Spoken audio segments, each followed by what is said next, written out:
They did not tie her hands tight. They did not blindfold her.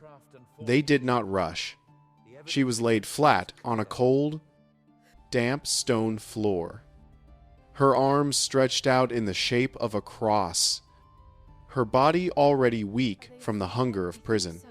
Beneath the most sensitive part of her spine, the executioners placed a single, jagged rock about the size of a fist. It wasn't there for stability, it was there for leverage. It was chosen specifically to act as a fulcrum, a point of agonizing pressure that would grind against her vertebrae with every breath she took. This was the beginning of a torture designed not just to kill, but to dismantle the human body from the inside out. Then came the door. Not a symbolic door, but a heavy, solid oak slab, torn from the prison entrance itself. It was lowered onto her chest and abdomen, covering her completely like a coffin lid that hadn't yet closed. The wood was rough, smelling of old iron and damp rot. It pinned her lungs before the real weight ever arrived. Her breath shortened instantly. Each inhale became a conscious effort, a fight against the dead weight of the wood pressing down on her sternum. She stared up at the ceiling, her eyes wide, knowing that the worst was yet to come.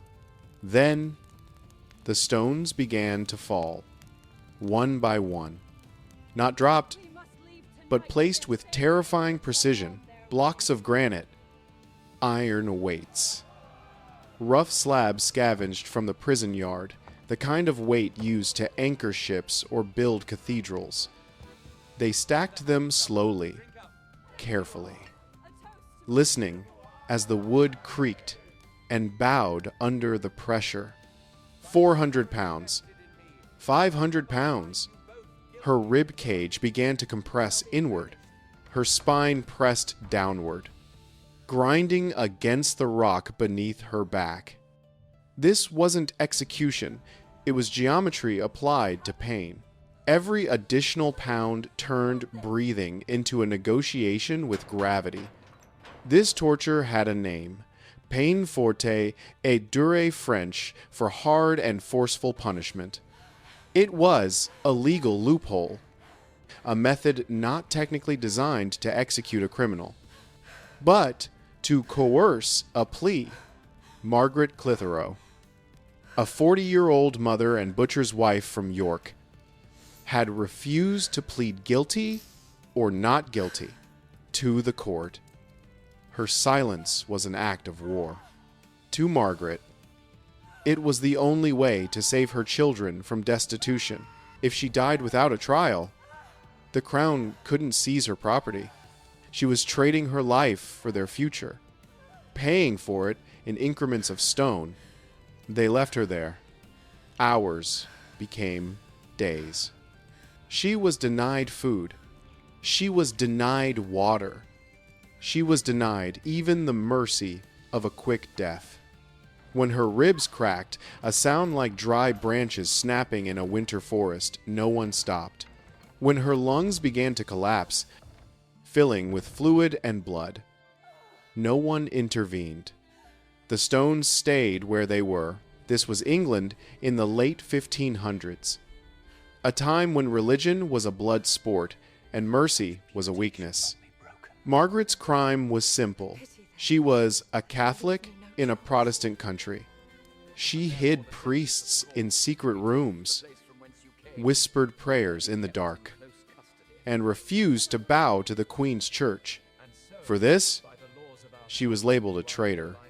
But the state didn't want a martyr. They wanted a confession. They wanted names. They wanted her to break, but Margaret lay under the crushing weight, her face turning purple as oxygen failed. And she refused to give them a single word. To understand why a government would crush a mother to death with rocks, you have to understand fear. Not personal fear, but institutional terror. Queen Elizabeth I's government was paranoid. They saw every Catholic as a potential assassin, every hidden priest as a spy for Spain. Belief itself had become a weapon. What you prayed to, where you worshipped, who you refused to renounce, all of it was evidence of treason. Margaret Clitheroe wasn't a noblewoman. She was a shopkeeper. But her home became the heart of the underground resistance in York. She built secret compartments behind fireplaces and under floorboards. She organized a network of safe houses. She was dangerous not because she had an army, but because she had conviction. When the authorities raided her home and found the priestly vestments and chalices, they knew they had caught a key player. They offered her a way out. Just plead, they said. Plead not guilty. Face a trial, and you might live. But Margaret knew the game was rigged. A trial would force her neighbors to testify against her. It would expose her children to interrogation. It would end with her conviction and the confiscation of everything she owned. So she chose the third way, total silence. And the law responded with total weight. The physics of peine forte et dure were mercilessly simple. As the weight increased, the chest cavity was forced to flatten. The ribs, designed to protect the heart and lungs, became the instruments of destruction. Under extreme compression, ribs don't just break, they shatter inward. The jagged ends of the bone would puncture the pleura, the delicate lining of the lungs. Air would escape into the chest cavity, trapping it and slowly collapsing the lung from the outside. It was like drowning, but on dry land, with a mountain on your chest. At 600 pounds, the pressure on the abdomen would be catastrophic.